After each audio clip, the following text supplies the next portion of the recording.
Hey, how's it going? It's July 26th, 2022. This is your Daily Sweet Talk.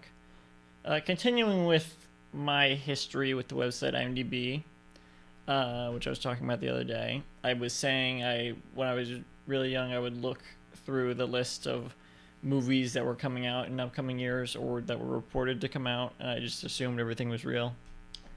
Eventually, I made an actual account, and I would just go through the site finding movies and well, I started watching movies like, okay, this is what I should say.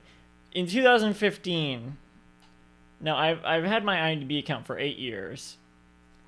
Apparently, is what it says. Does it say when I made it? Nope. I don't know. I don't know. But in 2015, I started making IMDb lists of every movie that I watched, and making a ranking for them, not a ranking, rating for them. I would rate them on a scale of 1 to 10 of stars. But I think when most people do that, like that's already supposed to be the double of like 5 stars. But for me, I was technically rating on like a 20-point rating, and I still use the same rating system. Because I do half stars as well on a 10-star rating. Usually when people do half stars, it's only on a 5-star rating. But I don't know. I feel like it's more. I won't get too much into my ratings, but I feel like it's more. I have a better scale to work with. I don't know. There's some issues with it, I guess. But I would make a list for every year. I still do, even though I log everything on Letterboxd now. But I still log. A couple of years ago, I started logging every TV episode I watch. I like to keep track of things that I do. And I've also started keeping track of every, because there's no like TV equivalent for Letterboxd yet, unfortunately. Every show I finish, I keep track of that. I started using the list function on IMDb a lot into like 2015. Some just for fun lists, like people do that on Letterboxd, and I mostly do that on Letterboxd now as well.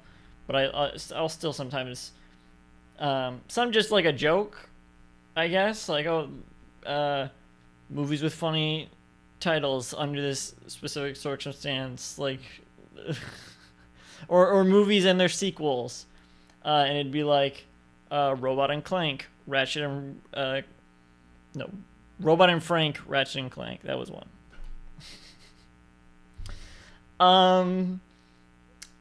And but I would also have I would like lists like, and I still do this sometimes. But when the Oscars comes out, I'll make like a list of celebrities that are in multiple movies that are nominated that year, just for fun, just a little organizing thing. I don't know. And I still do stuff like that on IMDb. I feel like I get way more out of this site than the average IMDb user. There are probably a lot of people who use the site like I do, but the average person you're gonna kind of talk to who uses IMDb, it's like, oh yeah, I just wanted to look up like what movie who played the role in this movie. Of course, for me, I don't usually look that stuff up because I'm so good at recognizing actors. And yeah, so I mostly use the list. I guess this is gonna be 3 parts now because I can think of more stuff to say. I have a long storied history with IMDb, I guess. I didn't use the polls much, or galleries or anything. I don't know. Mostly just the list feature, and I wouldn't review stuff much. Sometimes I would write like a little thing on my like in the details of my list of the movies I've seen. I'll write a little thing there, but I wouldn't usually like rate and review a movie like I do on Letterboxd. I just didn't bother. I mean, in 2017, I started doing those daily movie reviews, which I eventually stopped doing, and now they're all unlisted on here. But that was another. I was linking those on the list as well.